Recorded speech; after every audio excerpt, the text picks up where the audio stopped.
Alerta a las señales de un ataque cerebrovascular. Programa especial con Luz Nereida Vélez desde el Hospital Menonita de Caguas. Los ataques cerebrovasculares son menos comunes en bebés y niños que en adultos, pero ocurren. Los bebés tienen un mayor riesgo que los niños o los adolescentes. Las enfermedades cerebrovasculares se encuentran dentro de las 10 primeras causas de muertes en niños, siendo más alta la probabilidad de morir para los menores de 1 año. ¿Cuáles son las condiciones pediátricas relacionadas al stroke? A continuación hablamos con la doctora Carla Kay, neuróloga pediátrica. Alerta a las señales de un ataque cerebrovascular. Programa especial con Luz Nereida Vélez. Y estamos de vuelta aquí hablando hoy sobre los ataques cerebrovasculares, algo de suma importancia que debemos comenzar a entender cuáles son esos síntomas y esas primeras señales para evitar quedar quizás postrados en una cama, porque los recursos existen, los médicos existen y la forma de podernos rehabilitar y ser funcionales también existen. Hoy día la medicina tiene muchísimos avances. Quizás usted pensaría que un niño, ¿verdad?, en la edad pediátrica, no debe ser una persona que pueda pasarle un ataque cerebrovascular. Déjeme decirle que sí, que puede ocurrir. Quizás no tan frecuente, pero sí puede darse. Me acompaña la doctora Carla Kay, neuróloga pediátrica. Buenos días. Buenos días, encantada. A la verdad que quizás por la cabeza de uno piensa que cuando hay una criatura que nace, está totalmente saludable. Pero no necesariamente es así. Los niños pueden venir con problemas neurológicos, pero también pueden padecer de ataques cerebrovasculares. Sí, eso es correcto. Pues hay que explicar, y yo siempre lo explico por lo menos a mis pacientes y a los papás, que los niños son otro mundo. Es totalmente distinto a los adultos y los tenemos que tratar de tal manera. Y sí, hay accidentes cerebrovasculares que ocurren y lamentablemente muchas veces nos enteramos cuando ya el accidente ocurrió, que es un poquito más difícil, en la parte de prevención es un poquito más difícil darnos cuenta de que un niño a lo mejor va a tener esta condición, pero ¿verdad?, están los profesionales de la salud que estamos capacitados para atender esta condición que lamentablemente sí afecta a los niños. ¿Cómo yo sé si tengo una criatura que puede ser de meses, de 3, 4, 5, 6, 7, 8 años, que tiene un ataque cerebrovascular?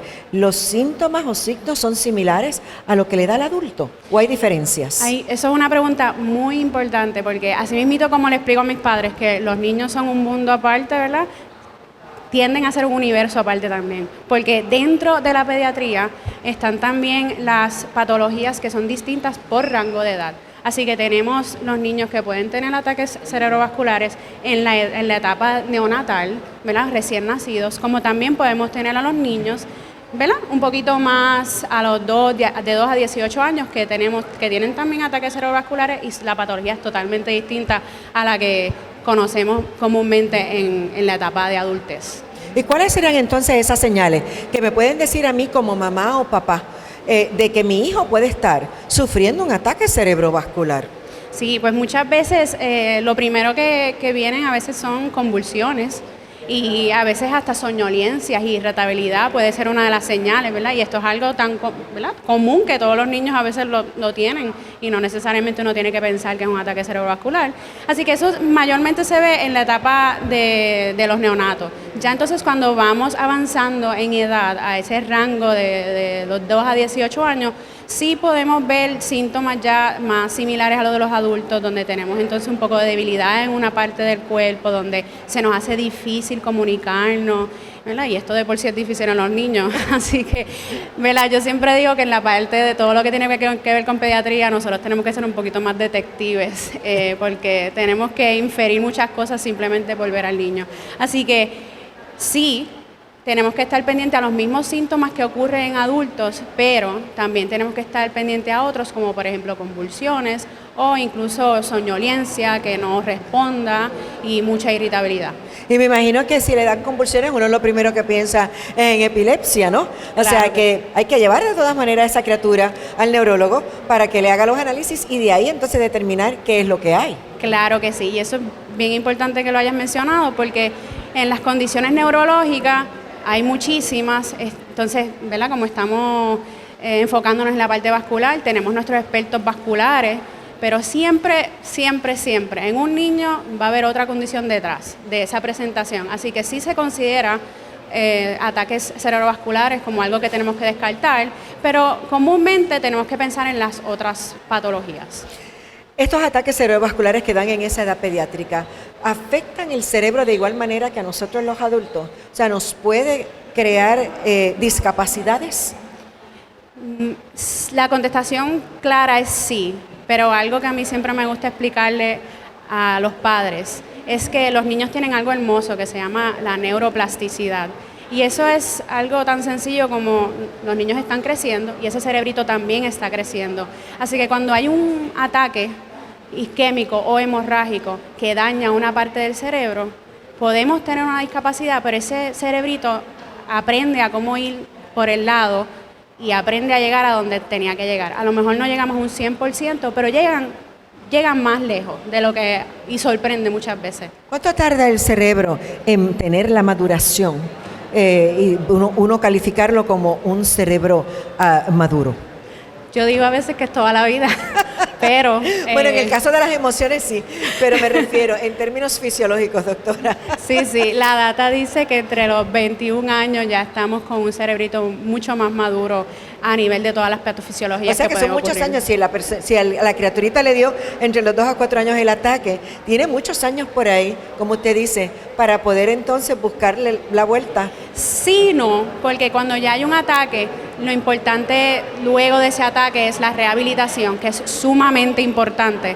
Así que entre más haya ese tipo de tratamiento, ese tipo de terapia, más llegamos a donde queremos llegar. O sea que, ¿cómo entonces ayudamos a que un niño que le dio un ataque cerebrovascular se recupere? ¿Qué cosas hacen ustedes los médicos para lograr esa rehabilitación? Bueno, pues esto es todo un proceso, ¿verdad? Primero hay que identificar lo que ocurrió, luego de identificarlo hay que saber por qué ocurrió, sobre todo en niños, porque las patologías son totalmente distintas. Y una vez sabemos esa patología y podemos tratarla, ¿verdad? Que los tratamientos son diversos en niños, entonces entramos a la etapa de terapia. Y la terapia yo diría que es como casi el 80% del tratamiento en este caso. Y le damos, me imagino, que terapia física, terapia del habla, terapia ocupacional. Correcto. Porque hay muchas áreas de ese cerebro que se pueden afectar. Correcto. Todas las anteriores, y yo siempre digo entre más, mejor. Y siempre digo a los padres, están las terapias que hacen los terapistas, pero ustedes deben siempre aprender a cómo hacer estas terapias y seguirlas en casa, porque, ¿verdad? Entre más tengamos, mejor siempre.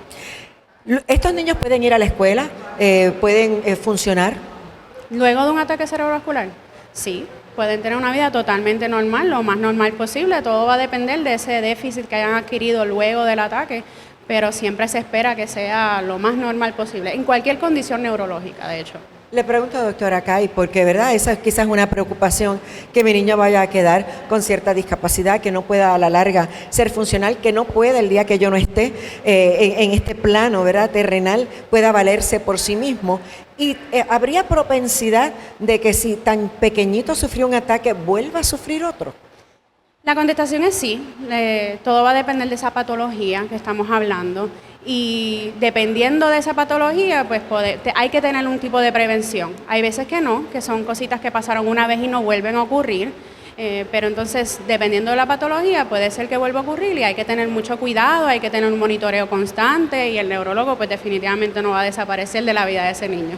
O sea que una vez lleguemos a los 21 años tenemos que seguir con otro neurólogo que no sea pediátrico, así que por el resto de nuestra vida. Correcto. ¿Cuáles son las condiciones pediátricas que se relacionan a los infartos cerebrales? Pues para contestar esa pregunta hay que hablar un poquito del rango de edad.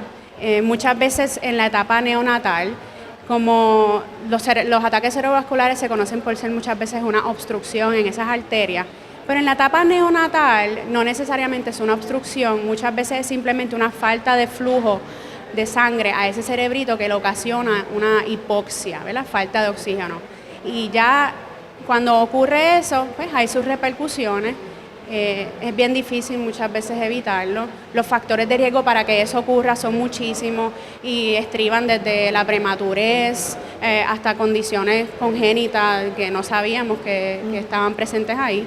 Así que esa es una de las razones en la parte neonatal. Entonces, si seguimos un poquito más adelante a la parte del rango de 2 a 21 años, pues entonces nos encontramos con condiciones más a nivel de malformaciones congénitas en la parte de las arterias, en la parte de las venas, del sistema venoso.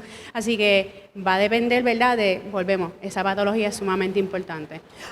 ¿Hay algún factor hereditario? Sí, hay factores hereditarios que te pueden llevar a estas condiciones, correcto. O sea que por eso es tan importante, ¿verdad? Y a nosotras nos hacen pruebas cuando bebés están en nuestro vientre para ver qué cosas hay y cómo se está desarrollando ese cerebro, cómo se está desarrollando, ¿verdad?, esa espina dorsal y si todo está en orden. Muchas veces hasta desde que están en la barriguita podemos hacer hasta cosas milagrosas, como digo yo.